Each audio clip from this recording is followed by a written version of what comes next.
Good afternoon, everybody. Welcome to the FYI series from the Neurosciences Medicine Division within ClinOps. Today, I'm proud to introduce Ernestine Briggs King. She is a clinical and community psychologist with a doctorate from the University of Illinois at Urbana-Champaign. As part of her current work, she is involved in implementation and evaluation of the evidence-based practices aimed at reducing the sequelae associated with maltreatment and child traumatic stress. Dr. Briggs King is also a co-investigator of the longitudinal study of the child abuse and neglect, LongScan, a multi-site longitudinal study examining the developmental and psychosocial impact of violence. She's the recipient of the NIH and ICHD Fund Long-Term Minority Investigator Research Supplement that examines the divergent developmental trajectories of at-risk and maltreated youth and their families. Dr. Briggs King has also had extensive experience with the development, implementation, evaluation, and dissemination of the interventions with urban minority youth at risk for maltreatment, trauma, delinquency, and sexual risk-taking behaviors. She also has experience in the area of cultural, gender, and systematic issues.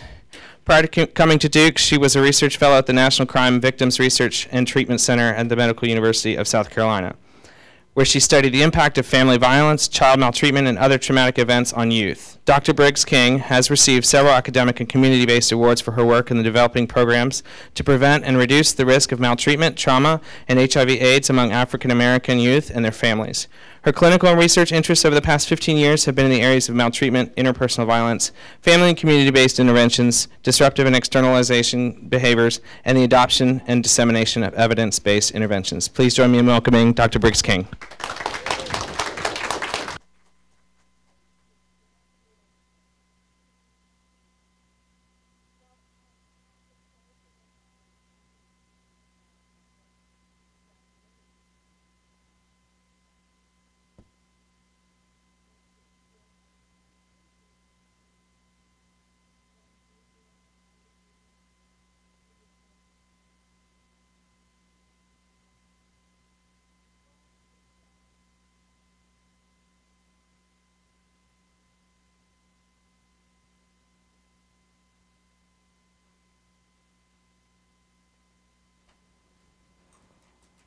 May have to start again. Thank you. All right. And before I get started, I just wanted to acknowledge some of the folks, many of whom you may know. Some are in the room. Dr. Amaya Jackson and Dr. Fairbank, who are incredible leaders in this initiative, as well as Dr. Pinus, who is leading up our UCLA part of this initiative. Susan Coe, Melissa Breimer, who do a lot of work with the service systems branches and terrorism and disaster branches of the National Child Traumatic Stress Network, and all the staff at Duke, but at our Duke site and our UCLA site, and our team, our child trauma team here at the DCRI, Bart Evans, who is our project lead, Becky Wilgus, who is our clinical data manager specialist, and the number of programmers and all the unseen people that contributed to this effort. So for today, I'm going to walk you through the impact of trauma, kind of give you a sense of some of the key strategies or initiatives that we use at the NCTSN, I'm going to call that for short, but know that I'm talking about the National Child Traumatic Stress Network. Tell you about a quality improvement initiative, which is housed here at the DCRI called the Core Data Set, and then give you some highlights of products, and then talk about next steps. Okay. I hope that we have plenty of time for discussion and questions. So as I'm going through, if you have any questions, feel free to kind of raise your hand and kind of toss them out. And I will leave some time at the end for a little bit more discussion. The National Child Traumatic Stress Network is supported by funding from the Donald J. Cohen National Child Traumatic Stress Initiative. It is really kind of housed under the Department of Health and Human Services at SAMHSA, which is the Substance Abuse and Mental Health Service Administration. It was basically in 2000 an initiative that was mandated by Congress to address the level of fragmentation in the area of child trauma. What we've known over the years is that the area of adult trauma and adult PTSD has received extensive attention, but we didn't know very much about how that fits into the picture for kids. And so what we had at the time was basically extrapolated from what we have learned in adult studies. So it was an initiative really aimed at kind of bringing together the area of child trauma and further developing it so that we can move forward. So it's a relatively young field compared to others, and so I think that's why the initiative is so important. The mission of the network is to basically to do two things: raise the standard of care and improve access for traumatized children and communities throughout the United States. And we do this through a number of mechanisms, but we are really, all our efforts are really around making those two things happen. I don't know that you can see this very well, but the network is composed of more than 85 sites across the country, and there are various levels of them. The Category 1, or the first level, is what we have here at Duke and at UCLA. It's co-located. It's a site, more or less the coordinating center for the sites. Category 2s are more like the university-based sites where they are responsible for treatment development and adaptation and dissemination. And Category 3s are community treatment services centers, which are really responsible for providing direct services to traumatized youth and their families. And I should also note that I was the project director for the Category 3 that was here at Durham. And so it's really, it's a great initiative, and it just really makes an impact on the kids that we're serving. So that's kind of where we are. We just recently had a funding period for 8 new sites to respond to some of the issues that are going on in the Gulf Coast.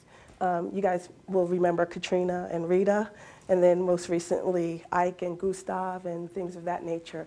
And so we have 8 new sites coming in as of October 1. All right, so let me kind of give you a sense of what child traumatic stress and PTSD are all about. Trauma can include a range of things that are kind of woven into the fabric of our everyday lives. It can include anything from child abuse and maltreatment, domestic violence, community violence and criminal victimization, sexual assault, medical trauma, traumatic loss or bereavement, accidents, fires, disaster, and terrorism. And so I know this is a lunch and learn, but I do want to warn you that there may be some graphics in my presentation that may be a little disturbing, so I just want to put that out there before you take the next bite.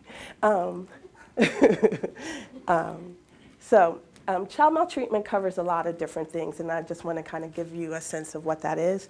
Anything from physical abuse, spankings or extreme forms of physical abuse that results in injury to a child, sexual abuse, ranging in molestation to actual penetration, neglect, which encompasses a lot of different things, but usually it takes into consideration the omission of basic things that you need to kind of grow a healthy child, like love, guidance, supervision, things of that nature, and then emotional or psychological abuse.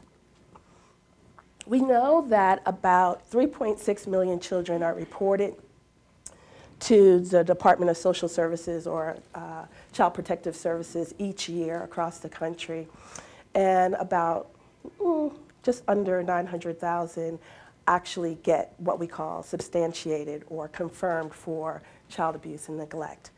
We know that each year approximately, and these are figures for the 2007 year, about 1,460 kids die due to the hands of abuse perpetrated by a caregiver or parent. We know that the abuses that kids face are pretty extreme. This is an example of a kid whose hand was dipped in boiling hot water, and that's an example of an immersion burn. We know that it varies from day to day. This is an example of switch marks that were inflicted on a kid after a beating with a extension cord. And we know that kids kind of live in environments that may be considered injurious. And this is an example. What you can't see in this example is that there is lots of fecal matter and all kinds of things mixed in. There was a situation where there were 6 kids living there. There was all kinds of things in this home. The house actually had to be condemned. The living circumstances were just that great. So we know kids kind of in their homes kind of put up with a lot of different things. In addition to those factors of child maltreatment, one thing that tends to go hand in hand with that is the identification of domestic violence. And we'll talk a little bit more about this later, but some of the risk factors that are associated with child maltreatment are also risk factors for violence among the partners in a relationship. Just to kind of be clear about this, when I say domestic violence, I'm talking about anything that fits under this rubric, from physical assaults to emotional abuse, intimidation, isolation, rape, stalking, and unfortunately for far too many of our young people, it starts off in kind of dating violence relationships and moves in. So you don't have to be married, you don't have to fit a certain definition of a couple to do this, but it covers a range of behaviors.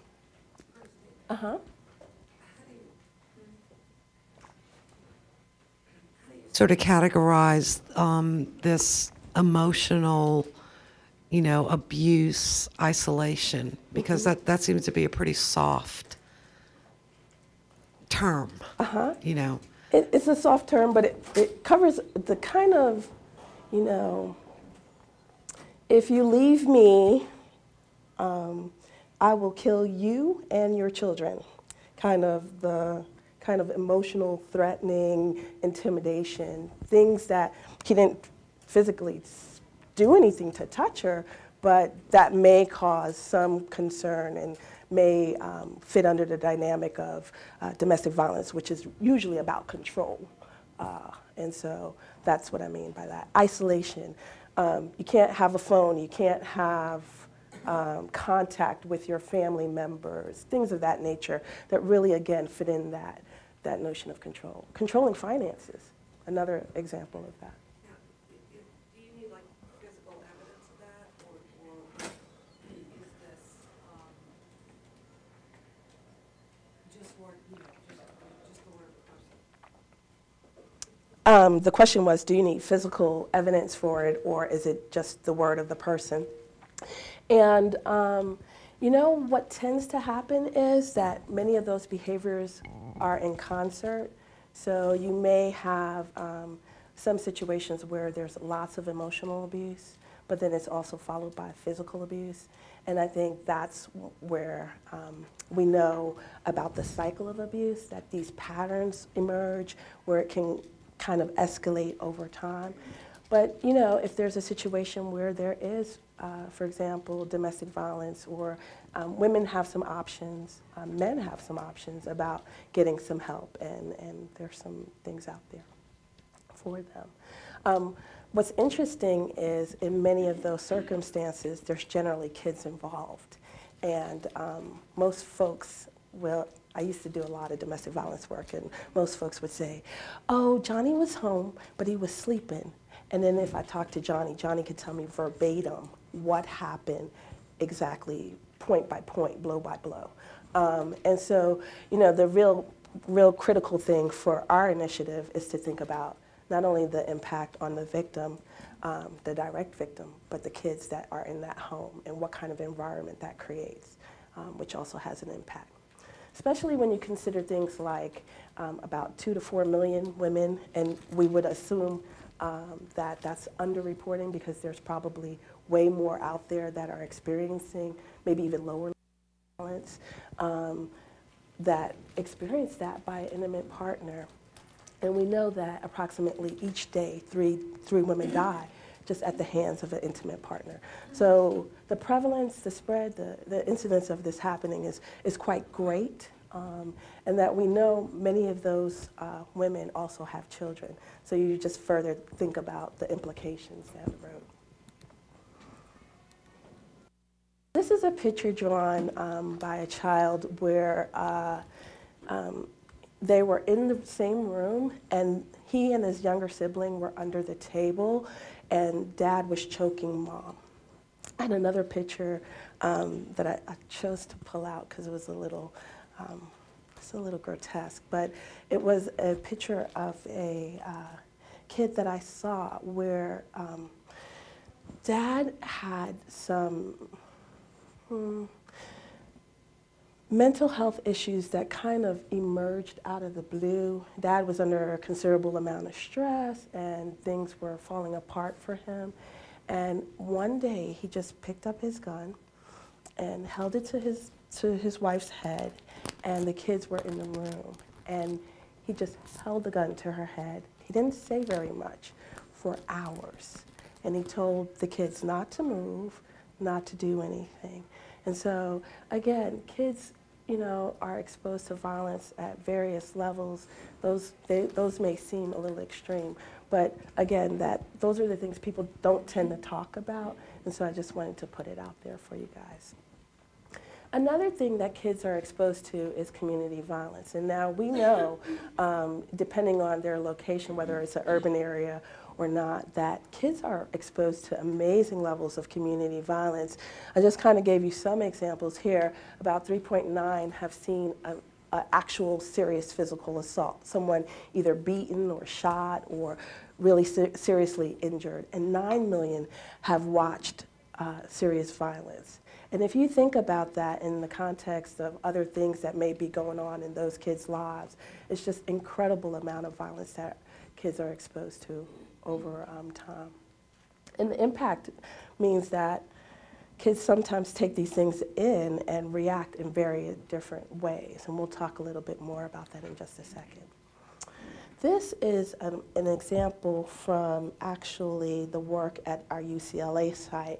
And they have been most involved with community violence. And this was in South Central LA after a school shooting. This was 15 months post the incident, and the kid was still exhibiting really high levels of post-traumatic stress disorder.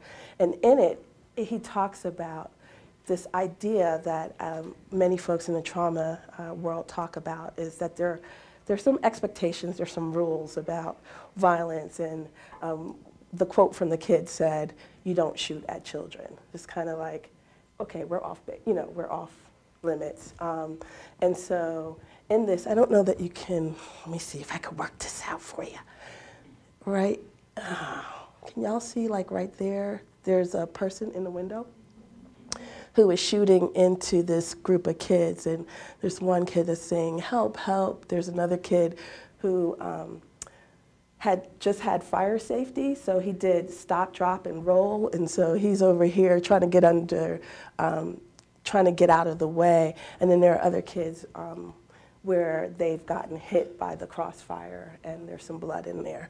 And so this kid had significant nightmares and just kind of re-experiencing of the event. And so again, just kind of another example of some of the things that kids are subjected to. The facts are that violence exposure through family, schools, communities, the media, that's another big area that I didn't give you an example of, are at epidemic levels. We know that young children, particularly those in the 0 to 3, those are the most vulnerable. They're also at particularly high risk because they tend to be dependent on others to care for them.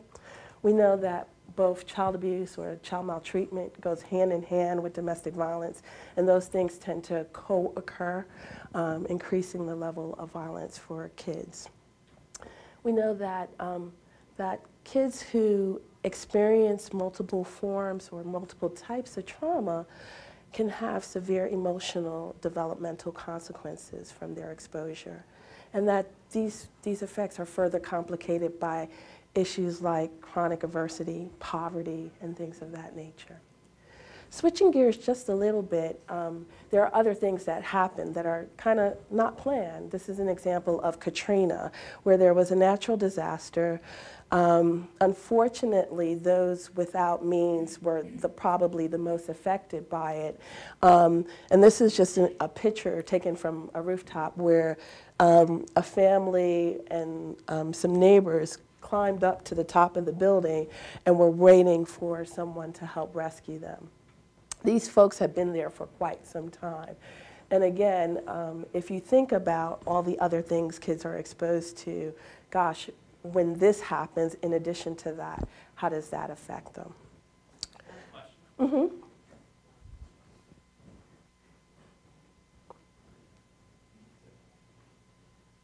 My question is, if there's a difference between the way PTSD kind of manifests itself when a child is involved, well, or when a child is exposed to psychological versus physical abuse, and and also if there's a difference between how it's manifested in boys versus girls.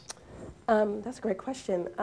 There actually is some literature to say that there are some gender differences in the area of child maltreatment, with boys kind of having more externalizing behaviors, like more aggressive behaviors, delinquency, things of that nature, and girls having more internalizing behaviors like depression, anxiety, and things of that nature. But there's also some interesting data in the area of adolescence where you start seeing this funky pattern, and this is some of the recent work that I've been doing, is girls who have been exposed to sexual abuse in particular and other traumas start mirroring in the adolescent period the delinquency patterns of boys. And so we're in the process of teasing some of that apart. So it really depends on the timing of the event, how many events that child has experienced, and the environment in which they are continuing to either having to negotiate or survive in. So it's kind of complicated, but there are some pretty strong trajectories around that. And do you find that, I have a pretty loud voice anyway, do you find that since girls tend to internalize more, is it kind of overlooked more potentially than boys who are kind of out there and more physical and that sort of thing? What we then see are boys getting arrested and kind of getting into trouble at school and things of that nature, which tends to get a little bit more attention than the kid who's thinking about trying to kill themselves, right? So yeah, I think when it gets to the point though where they're either attempting suicide or doing some other type behavior like cutting, which is pretty big, or girls with eating disorders is another kind of way we see it manifested, then that starts getting some attention. In addition to all the things that I've talked about at the National Center, we also deal with issues of war and terrorism, and this I took from Dr. Annie Sparrow's contribution. She did a really nice piece for NPR on the war in Darfur and its impact on kids. But what this is showing to the far right is a plane coming over a village, and then the aftermath, which is lots of blood and destruction after it bombed the village. And just kind of, again, thinking about that. We have in the network some sites that do a lot of work around refugee families and war in particular. And one of the things that struck me, my mom, for those of you who know me, is from Liberia. And one of the things that struck me about, this is a country that's had horrendous civil unrest for years and years. And we saw a peak in that just a few years ago. And what we saw in the United States and in my trauma treatment clinic and clinics across the country was a heavy flow of kids from Liberia, Syria, Sierra Leone, that West African region coming in, trying to escape the enormous tragedies and abuses that were going on for kids. And so thinking about those kinds of kids and their complex lives is just another kind of subtlety that we want to think about when we think about the impact of trauma. Ernestine, are there then cultural differences with manifestation? Absolutely. We'll talk about that in just a second. A couple of more things, and then we can kind of go into the symptoms and how those things manifest, and which kids actually show symptoms and which kids don't. Is the events of 9/11, and they're significant for a lot of different reasons. But 9/11, on the eve of 9/11, the folks that were at SAMHSA deciding on the first set of grantees were actually in a meeting deciding who was going to be in this new trauma initiative. And 9/11 happened, and that kind of changed the course a little bit. And so what we have is the first group of network members coming in. There were 7, and because of 9/11, you can imagine that most of those folks were in the northeastern part of the country. 9/11, there's some really interesting data on kids that were at Ground Zero. There was a school at Ground Zero, and these are kids in a school, elementary school, grades 6 to 12, and kids in the remainder of the city that weren't in close approximation to Ground Zero. And what you see is high levels, the yellow bars illustrating high levels for those kids of in Ground Zero for smoke and dust exposure. Many of them had to flee for safety, problems getting home, smelled smoke way after 9/11 happened. Some of them had to move, that's smaller numbers, but any kind of direct exposure, and those numbers are big. What you also see, though, is maybe at a slightly smaller scale, that those kids that weren't at Ground Zero also had some impact on that. And so we also have to think about trauma broadly, not just those that are the direct victims of or experiences, but also thinking about those who witness and those who may be family members of that. With that being said, this last picture is from Operation Enduring Freedom, and these are some guys who are out there defending their lives. And I put it in because much of what we know about PTSD comes from the work of veterans and the impact. Many people call it shell shock and some other things, but kind of thinking about how this has affected the lives of folks, how trauma has affected the lives of folks, really comes from much of that research in the area of military personnel who have seen extraordinary things in a short period of time. And we've kind of had enough longitudinal studies to kind of get a sense of how that impacts folks over time. And that is kind of the basis for many of the extrapolations in the child literature. I also put it in because many of these young men have families here in the States, and it also has an impact on them. And so to think about the kids of those that are serving to protect our freedoms. All right, so what is traumatic stress?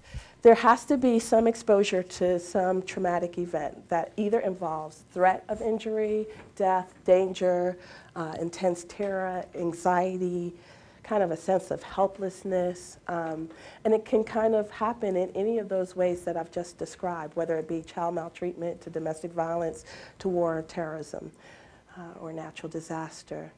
It can be for those in a direct experience, it could be witness, it could be I heard about it, and the reactions really vary by age, by the timing of the event, by experiences, and it can range from no symptoms at all to really intense reactions.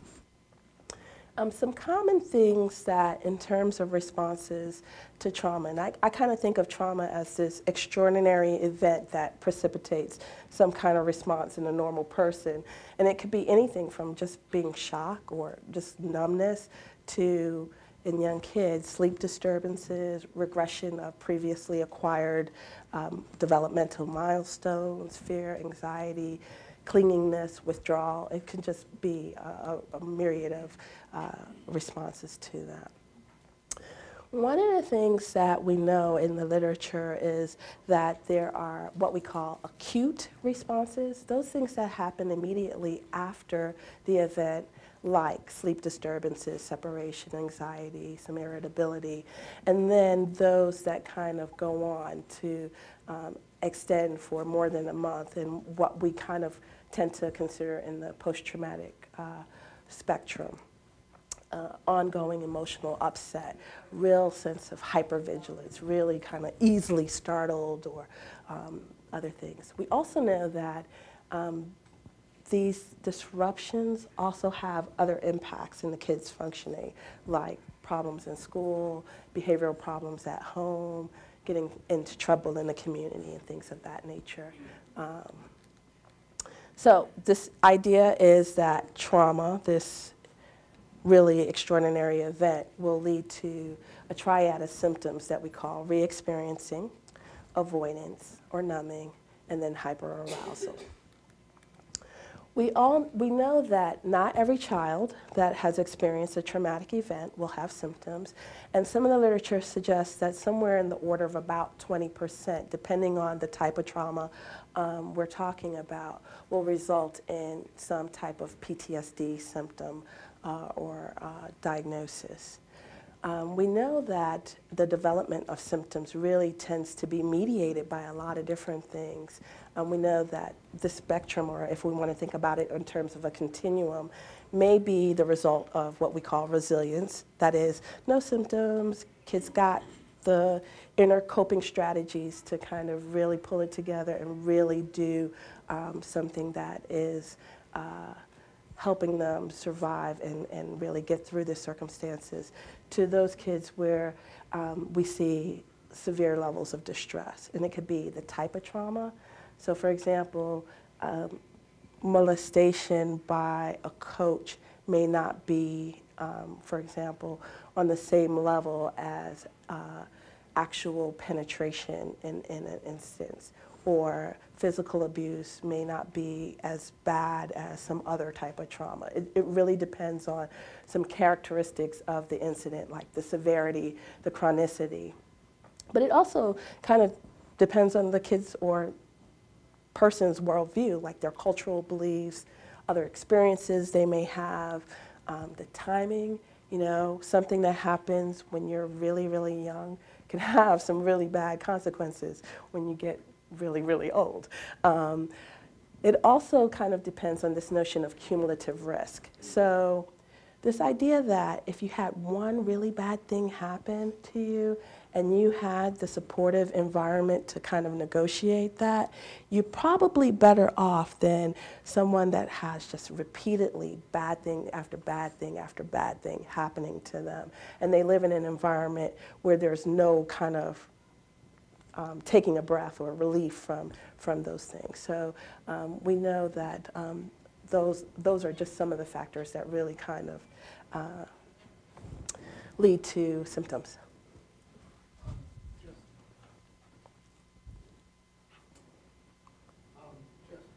Still working? Oh, okay. I guess what you're talking about is, does that have anything to do with, I know I worked pretty extensively with patients with schizophrenia, and we use the vulnerability stress model. Is that something that you would use for diagnosis with the PTSDs? It's certainly been applied to symptoms and diagnostically with kids. So the vulnerability stress model says that you have something partially innate or genetically, but you also have something in your environment that creates some level of vulnerability. And so when something happens to you, I'm too close to your mic, when something happens to you, there's more of a likelihood that it's going to result in a negative outcome. There is something to that. So for a kid who has probably not had any trauma, has a pretty carefree life, has loving parents, one kind of event like Katrina is probably not going to wipe their socks off. unless there's something else going on with that child. I'll give you an example. After Katrina happened, we had about 900 families come into the Durham-Raleigh area, and we set up a shelter in Raleigh. And one of the things that my team and I were responsible for was just going in and checking in. And we had folks of various kind of backgrounds all living in this one shelter. And to give you an example, I had one family where the mom was a doctor, the father was an IT specialist. They just couldn't get out in time. And their level of family functioning was a lot different from a family where it was a young mom who there was some previous history of other types of abuse and substance abuse in there. And they were having a lot more difficult time managing. So it really depends on a lot of different factors in that combination. That's a good question. We also know that basically the earlier you can kind of intervene, the better. And so we know that for kids, there's some really nice research coming out that is showing kind of different pathways for kids after experiencing a traumatic event, whether it be disruptions in interpersonal relationships or school functioning. But also we're starting to see some imaging studies and things of that nature showing that kids who experience trauma really early in their lives have different brains than kids who don't have those experiences in terms of the volume and kind of the kind of neurons and their branching and things of that nature. So if you think about it, you want to have kind of a pathway that is relatively complex to help you think about higher order things. And you want a brain that has the volume that can kind of help you master varied challenges. And what we see in some of the brain images is like kind of deficits or pieces that are not developed or that are missing that are really important for kids' long-term cognitive and social development. So with all of this in mind, you can see that we cover a lot of different things in the network, and we do this through some really key strategies. Collaboration being one. The hallmark of what we do in the National Child Traumatic Stress Network is based on collaboration.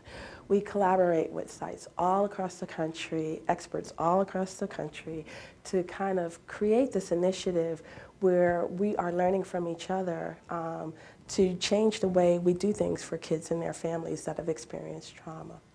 We also spend a lot of time looking at intervention development and how do you change the practices of clinicians and mental health providers out there so that we're really raising the standard of care for kids and their families. And then we have an innovative data collection strategy, which really helps us track and monitor these things. And then we spend a lot of time on product development and dissemination with the goal of raising public awareness and other things. There are other strategies that are employed by the network, but I thought I'd just highlight those. So let me just talk quickly about the role of intervention.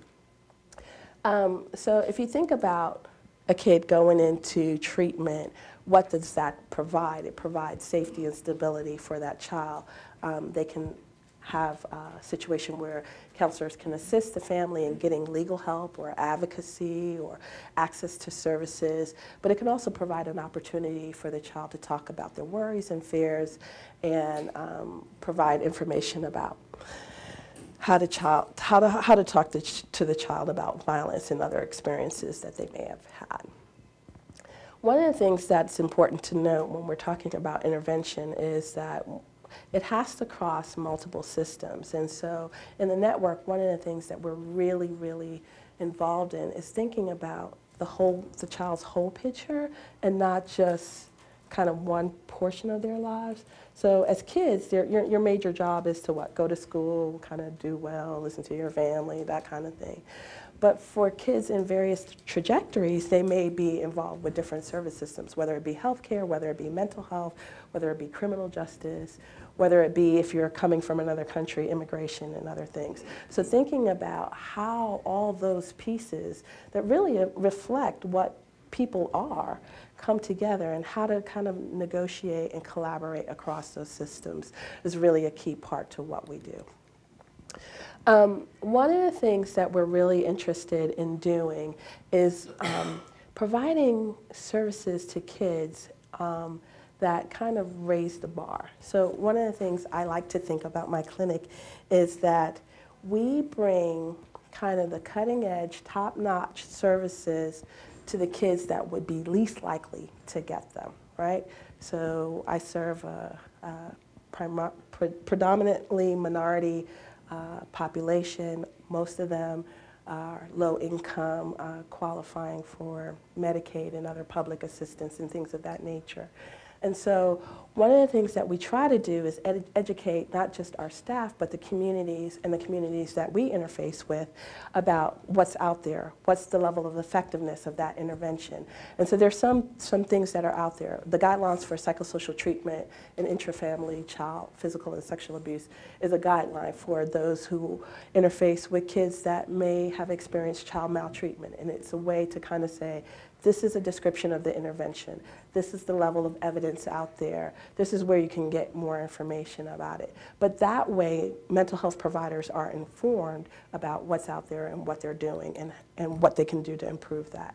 Similarly, ACAP, ISTSS, which is International Society for Traumatic Stress Studies, and other organizations have guidelines out there to address trauma and look at the evidence base for that. In the network, we also have a publication that's out there floating in the world that also kind of gives you specific information about evidence-based practices, specifically designed for traumatized populations. And then we have, just most recently, a product that has cultural adaptations to that. So you can't use the same hammer on every nail, or I guess the same screwdriver on every screw, because there's some level of adaptation that you really have to consider when, again, thinking about kids holistically and their families and their experiences. One of the things that came out of collaboration is this Kaufman Best Practices report, and in it, it talks about 3 evidence-based practices: trauma-focused cognitive therapy, abuse-focused cognitive behavioral therapy, and parent-child interaction therapy. And these are the practices that we know the most about that have the highest level of efficacy for kids, and they target various things, different things. Like TFC BTW, for example, is primarily for kids who have experienced, say, sexual abuse and their non-offending parent, or some other type of trauma and the non-offending parent, whereas abuse-focused cognitive behavioral therapy is for those kids who may have experienced physical abuse, and you're working with the parent that was involved in that abuse. And then parent-child interaction therapy is for the little guys who have disruptive behavior problems, where there may or may not have been abuse present. Another initiative that we have that kind of fits along that line is this notion of TFC BTW Web. It's a really cool way to disseminate an evidence-based practice via the web. So folks can go online, go to that website and get 10 CEUs and really learn about an evidence-based practice. Now, we recommend that you do more to do that, but at least it creates a mechanism for exposure to an evidence-based practice. I was trying to remember the number. I think as of 2 days ago, I think we've reached the 900,000 mark for a number of providers that have actually completed the program. So it's a really nice way of getting this huge impact of spreading a practice and changing things that really take a long time to go. Some of the newer initiatives that are out there is a project called Project Focus, and it's Families Overcoming Under Stress. It's actually an initiative for OEF families, so those families that are currently deployed in Afghanistan and Iran. And it's a project that has, they're working with the Navy SEALs, Marines, CBs, which are the guys that go out and kind of generate an infrastructure so that other folks can come in behind them, to really kind of work on issues of deployment and how to deal with that. Since in this war, we've seen these rapid cycle deployments, and so really kind of looking at that. It's a resiliency program. It's kind of on the spectrum, on the other end of the spectrum, where it's more of an educational program versus kind of therapy. But when working in the network, what we found is that you have to have the continuum, because not every family is going to need the same level of need. And so that's something new that we're using to address the need of families that are dealing with those issues. The idea is that kids deserve access to quality evidence-based practices and trauma-specific interventions. And so this helps us meet our mission and goal, which is to really raise the standard of care for traumatized kids and their families. So let me go quickly on to the Quality Improvement Initiative, or the core data set. This is the data collection initiative that is here housed at the DCRI. And you guys provide a number of things for us, including data operations and management and coordinating. You are the repository for our data set. And so we are very thankful for that. We do, at the Data and Evaluation Program, we do a lot of different things, ranging from collecting data on individual kids and their families, to surveying folks, to helping kind of get a sense of the services that are provided for kids and families. And we do this just to kind of really inform what we do, evaluate our effectiveness and our impact, as well as kind of help us do it a lot better. So in the core data set, there's lots and lots of information about kids, like who they are, what kind of living circumstances are they having, what kind of trauma histories or trauma exposures that they've had, things about their level of functioning and impairments, and types of services that they're receiving. And we're looking at that over time to kind of get a sense of how kids are doing. Just quickly, just to kind of give you a sense of the scope, this data set contains more than 9,500 kids, and it's a web-based system that's set up where clinicians across the country can kind of put in data about their actual patients. This is an example of what it looks like, and for those who do a lot of the programming, it's through this system called Inform. Yes, thank you, thank you. And it has lots of information in there about that. Just to kind of give you a quick scoop on some of the kids, you can see that about a third of the kids are African American, just slightly more than half are female, and many of our kids are kind of in the lower SES strata. A good chunk of them live with their parents, but there are about 20% that are in state custody, so they may be in the care of DSS, Department of Social Services, or Child Protective Services. This screen just kind of gives you a sense of some of the traumas that are most commonly reported. Traumatic loss and bereavement is pretty big in our sample, as is having an impaired caregiver, which is substance abusing, or a caregiver with a mental health issue, or an incarcerated caregiver. You can also see that a lot of our kids, about 41%, have experienced domestic violence. And then the range at the end are all kind of child maltreatment variables that kids have been exposed to.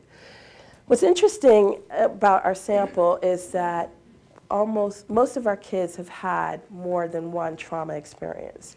And unfortunately, that number goes pretty high, with the average being somewhere around 3 or 4. But as you can see, about 80% of our kids have had more than one trauma experience. Why would that be? Why do you think, or do you have evidence on why that would be, that you would have multiple traumas? Is it because you're not able to remove, from the situation? Is it because of, previous trauma, they have more risk-taking behaviors? I mean, there's a lot of different reasons. My guess is that's a function of the other kind of chronic conditions and adversity that those kids are really kind of living under. And so, if you have one bad event and you're living in poverty, the chances of you kind of getting over it before something else happens is pretty slim. So I would argue that that's much of it, just looking at the SES and other things that are going on with the kids that we have. We also know, again, things like, if you experience child maltreatment, you may be at greater risk for either, in the case where the offending parent is removed from the home, losing a parent, or maybe domestic violence or some other trauma. So there's a lot of different reasons, but my guess is that's based on chronic adversity. One of the nice things about having the data collection through the DCRI is that you guys have figured out a way to help us kind of really improve the standard of practice out there in the world by helping us to create some reports that clinicians can use with actual family members. Do you need to do something? Okay.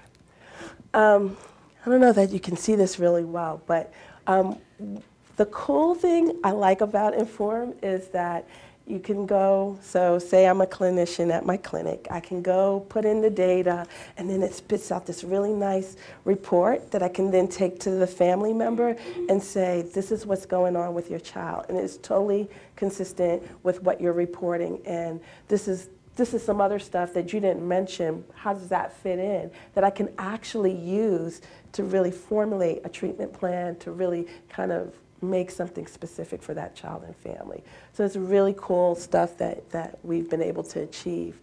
We've also been able to do that in a number of different areas using standardized assessments as well as trauma history.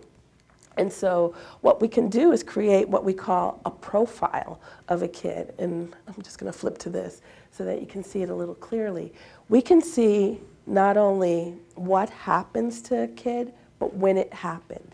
And then we can use that to inform how we provide treatment for these kids and families. So for example, in this case, this is an 18-year-old boy who came in, and as you can see, there's multiple periods where he's experienced multiple traumas. Sexual maltreatment, physical abuse, emotional abuse, psychological abuse, neglect. I can tell you from what I know that this was a kid where there was a parent where there was a substance abuse history, and it was crack, cocaine, and so the mom would leave the kids unattended for long periods of time. And then in addition to all the other things that this kid has experienced, what we can then do is look at his symptom picture and see how that matches on, and then what kinds of interventions would be most helpful for that child. So it's a pretty cool way of doing this. Another thing that we can do with our reports is to look at kids over time. This is just based on some standardized assessments, looking at kids and their behavioral profiles. And so one of the things that we can do now is look at when the kid first came into treatment to where they are now. And we can do this every 3 months until the end of treatment. So it's a really cool way of looking at kids over the course of time. One of the nice things about having such a data set, which beyond being innovative and new, is to really think about what other applications could you use this data for. And many of you may be familiar of the work of Vince Folletti and his crew on what's called ACEs, or Adverse Childhood Experiences Study. This study looks at the fact that it was a retrospective study, and what it looks at is the number of bad things that happen to you, and how does that map on to potential outcomes. So for example, in the case of depression and suicide, if you had no events versus 1 event versus 2 versus 3 versus 4 events, what's your likelihood of experiencing depression and or suicidal ideation or having a suicide attempt? And so one of the things that we've also been able to do with our data set, given its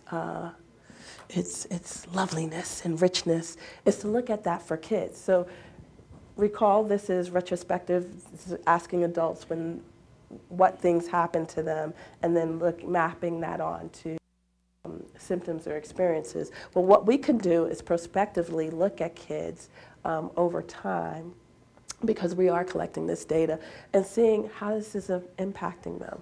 So this is a group of kids, and what we can see is those kids with 4 or more events are more likely, again, to have suicidality or create self-injury, and then at lower levels, but still elevated, use substances or alcohol. So we're kind of in a phase right now where we're looking at the impact of trauma on kids over time, and kind of using our data set to explore how can we do things differently, what services can we provide, what other things need to be in place to make kids successful. Yes?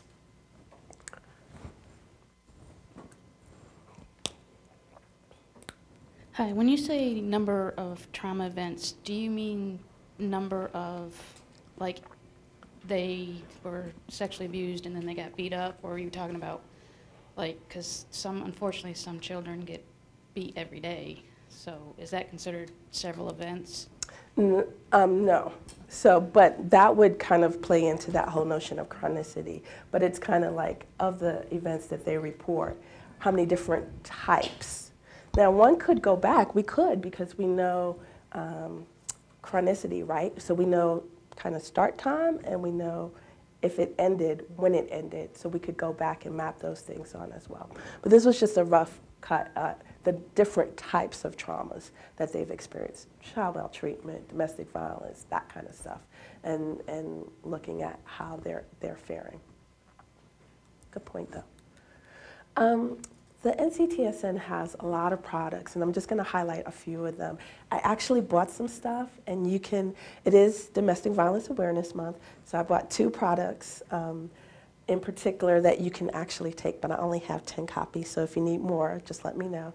One is a product called Cops, Kids, and Domestic Violence, and I'll be talking about that in just a second. And then the other product that I bought is not a DV product, but it's child sexual abuse product called the Promise Video. So one of the ways that we kind of shape the field is to think about products that can help really change the way folks do business and change systems and practices. And this one is the child welfare. I know I'm going off camera, but I'm just going to grab this. The child welfare toolkit. We know that for many of our kids, it is so important to inform, advise, help educate those that are in charge of their lives, whether it be through the Department of Social Services or Child Protective Services or things of that nature. Because I can tell you about 80% of the kids in my clinic are in foster care, for example, and they just have such difficult and complex lives that if we can kind of do something to change that system, it's really, really going to go far. So this is one of the new initiatives that just came out. It's hot off the presses. It is a training toolkit, and it's geared towards the child welfare system to do that. And so there are many components in here, including a DVD. Folks can kind of read, learn, get more information about how to really improve the child welfare system. Another interesting product that just came out a few months ago is something called Pathways to Partnerships. And one of the things that is incredibly important to do when working with youth and families is to include consumers of service in what you do. And so Pathways to Partnerships gives organizations, whether they be clinics or mental health facilities or service systems, a way to really think about including consumers of your service into a collaborative relationship. So it's a really neat product for that. Then we have the Child Toolkit for educators. One of the biggest service systems that kids are involved in is the school system. And so when something bad happens, whether it be physically at the school in the case of a school shooting, or Katrina or Gustav or a natural disaster such as that, that teachers really need to know how to respond to the different things that are coming in the door. So this is a toolkit that is really designed for them.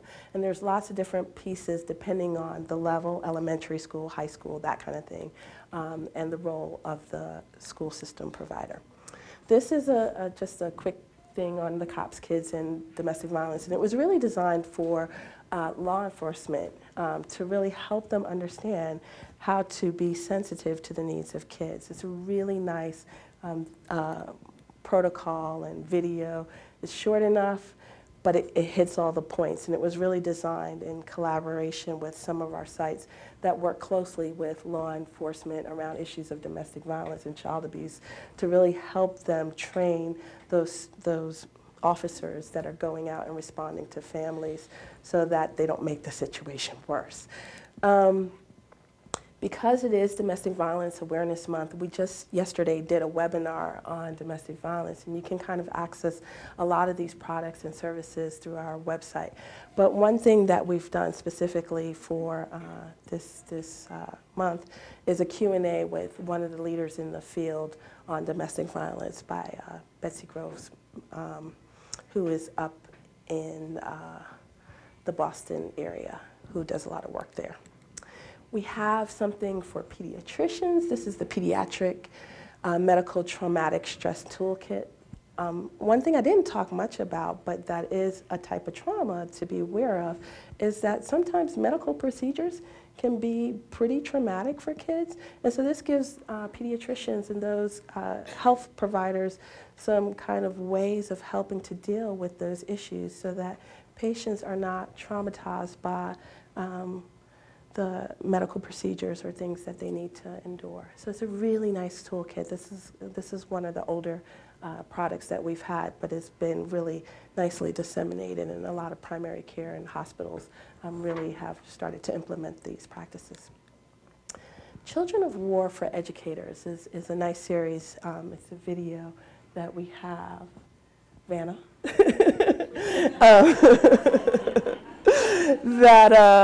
Really, it's a really nice documentary about some of the experiences of kids who come from other countries where there's war present, and how to really understand that. And if you're a teacher, what do you do with that? So it really gives you some really concrete tools and skills to really help address that.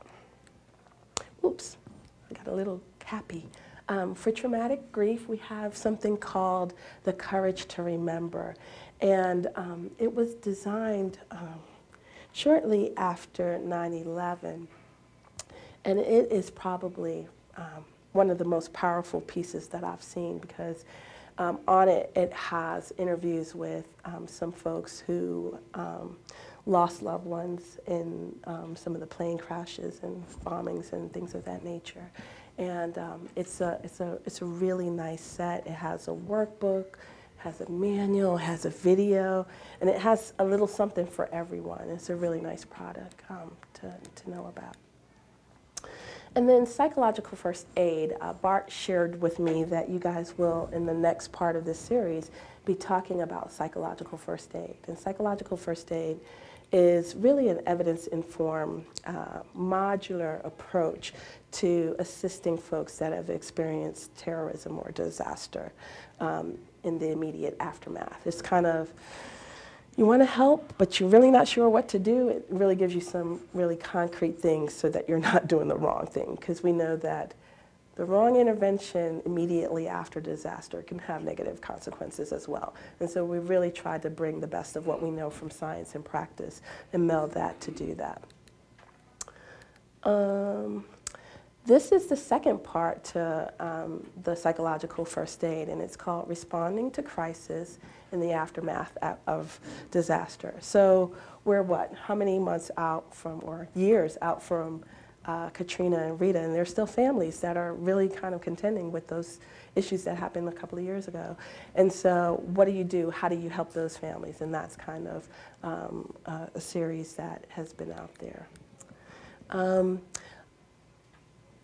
I'm going to kind of move forward, and we can decide if you guys want to see. I have it queued up if you want to see what some of these things look like. In particular, I have a video of psychological first aid. I think there are a lot of strengths with this approach. It just kind of gives you some ways of thinking about what's needed and attending, again, holistically to the person who's experienced these things. So what's next in the lives of what we do at the network? There's a lot of initiative going on and a lot of collaboration about really expanding the base of trauma-informed services so that we meet the myriad of needs and the different types of trauma that are out there. And so much of our effort is going to be moving towards continued collaboration and implementation and thinking about ways to do that, as well as kind of raising public awareness and things of that nature to really kind of start changing public policies that affect families that have experienced trauma. One of the interesting things that we know from science is that an evidence-based practice, and even just the medical industry, takes about 15 to 20 years from its initiation to full adoption. And I don't know that we have 15 to 20 years to kind of wait for those kids who are in need of the most services for mental health interventions. And so one of the things that we're trying to do is use models of dissemination like the learning collaborative approach to really help folks be a little bit quicker on the uptake, but also being a lot more paying attention to issues like fidelity and things of that nature. So we're doing a lot of that so that real change really happens in practice and not just kind of these cursory changes and then you go back to your old behaviors, but that really people start to really adopt the best practices that will help children and families. So if you want more information about some of the things I've talked about, you can visit our website and it's all there in your pretty little handout. And this, my friends, is Cooper. Now, Cooper works at the National Resource Center. He is a colleague of mine, and he kind of wanted to kind of open it up so that we can have a discussion on and questions and things of that nature. So I'll leave it there and ask you if you have any questions. Mm-hmm.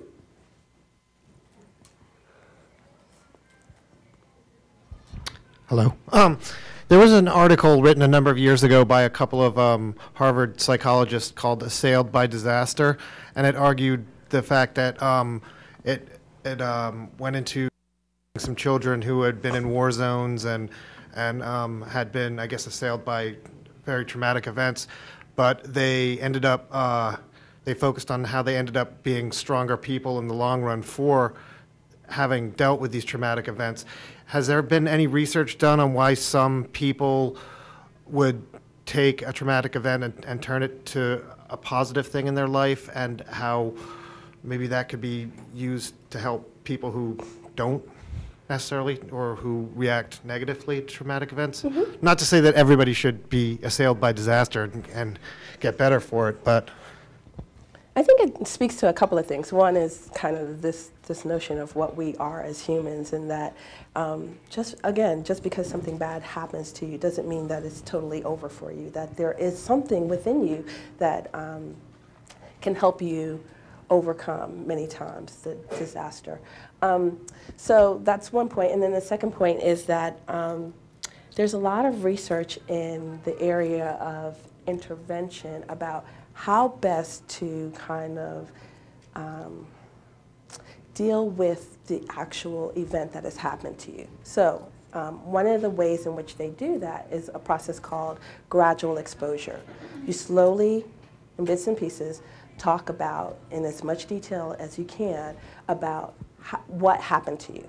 So in the case of domestic violence, you would talk about what happened, how it's affected your life, think about issues of safety, think about all kinds of things. But it's a mechanism in which you can kind of use that experience, understand what happened to you, and almost kind of refile it in a way that helps you become stronger and more proficient, so that if something else happens, you have the strength and the skills to really cope with that event. So there's a lot of interest in that area around gradual exposure and its efficacy as an intervention. So yeah. So we wish nothing bad. Melissa, we tease her. She's our terrorism and disaster person, and every time we see her, there's always something bad going on, wildfires or something. So we always tease her when she comes around, something bad's gonna happen. And so we don't wish that on anyone, but I think the bottom line is that there is hope, if that happens to you, that you can come from behind that. Other questions? A good question.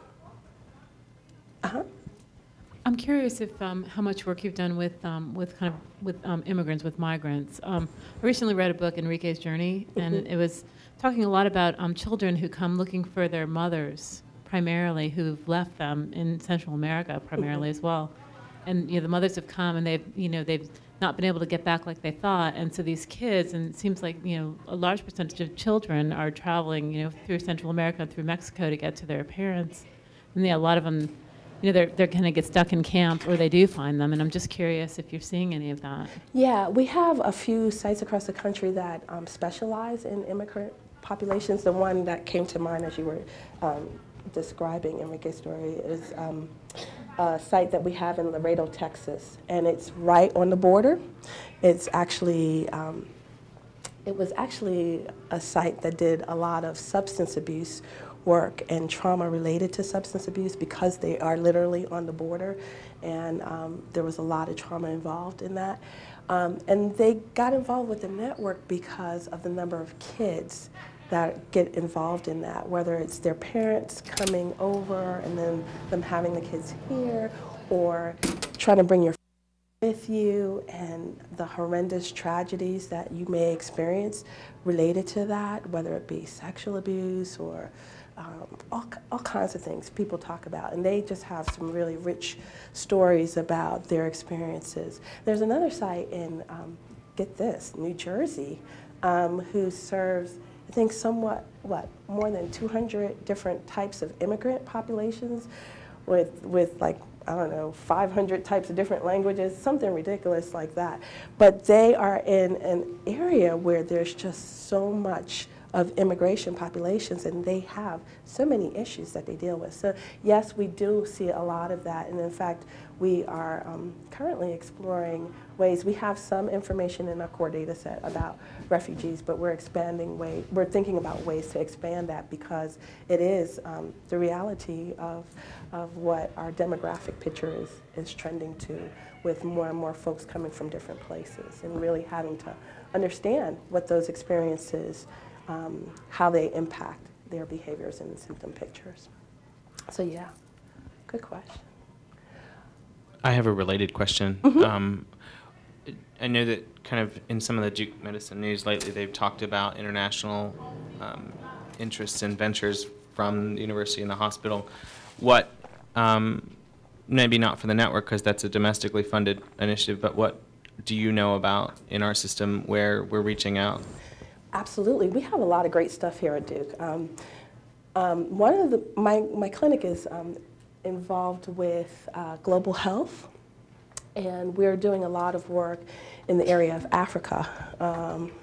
But we have some work being done in China and India as well. So there's a lot of stuff going on globally that some of our work is around kids who may have been orphaned by HIV or other traumatic events. We have a really cool project that is funded by Madonna and her Kabbalah organization, looking at how to build resiliency in kids in African countries, just kind of using their supports around them and just kind of thinking about, again, thinking about the stuff that kids have access to and who they have access to and how to shore that up so that when they have these tough experiences that they can cope a lot differently. There's other studies looking at nutritional issues, bereavement issues. We just submitted a grant looking at how to do cultural adaptations of some of the evidence-based practices that we've been doing. So there's a lot going on here at Duke and across the world. To bring it home, how does the network mobilize in the event of a natural disaster here in the U.S.? We do stuff here and abroad. So to give you an example, psychological first aid after the events happened in China, we developed a Chinese version of it. And so if you go on our website, you can see those materials available. His microphone is on. In Chinese and other languages. We also, your mic is on. That's okay. We also mobilize teams when things happen. So again, we are spread out all over the United States, and so we have teams across the country that we mobilize to support. Example, Virginia Tech, when that happened, we had a team that was right there when it happened within an hour of the incident and working with families and things of that nature to really kind of respond and support personnel. So there's lots of things that we do. It's a really cool system in terms of the terrorism and disaster branch because everybody's on alert. So if you get a call, you may be asked to speak to the media, you may be asked to provide direct services, you just never know what you're going to be asked to do. Okay. I was curious, you presenting the toolkit, I'm curious as to how you get these tools out to everyone. It seems like you've got, that's such a wide range. You've got pediatricians, you probably have family practice, you've got multiple clinics, probably emergency departments. How do you get that out? So it's been interesting. The National Resource Center, which is the section of the network that is really devised in the dissemination of products and raising public awareness and things of that nature and marketing and stuff like that. They have a number of strategies that they use. Much of it is through the web and internet. They have strategic partnerships that they set up to kind of help promote and disseminate the products. But a lot of times the products are spread by mouth by our collaboratives within the network, and then folks start learning about it. So right now we have folks inquiring, how do I get into the core data set? And how do I do this? And how do I get this product? There is a doc store, I think it was FedEx Kinko's doc store, where you can go online and order these different products. So we had to create that mechanism as well. So, but if you see something you're interested in, the National Resource Center, which that website I provided, you can also kind of go there. So you've disseminated the products now, okay? And I'm not trying to be facetious. Are you then going to collect the data to see, how well the products work? Because I'm assuming you haven't done that piece of it yet. No, each of the products are a little different, but most of them have an evaluation component to it. For example, the Promise video, you can access this online, but before you do, when you access it, we ask you to register, and then we also ask you to evaluate the product after you watched it. And so there's a way, and that one is being done out of the DCRI. There are other products that have different, we've developed products that are used in community settings, and they have more community-friendly evaluation components to it. But I think that's a large part of not just having something pretty to show, but to really kind of think about the effectiveness and importance. And so thinking about not just the scientific or communities that we serve, but also the consumers. So they have a way of giving us feedback on stuff as well. Good question. Any other questions? There's a lot that I gave you about the network and about what we do. It is amazing. It's an amazing journey that we've been on. We just celebrated our 7th birthday. And we've just kind of done so much, and we're looking forward to doing so much more. I just want to thank Ernestine. Ernestine actually changed one of her important meetings to be able to come and present to us. It was a great, great presentation. Thank you. Thank you so much. Thanks, Ernestine. Thank you guys for coming.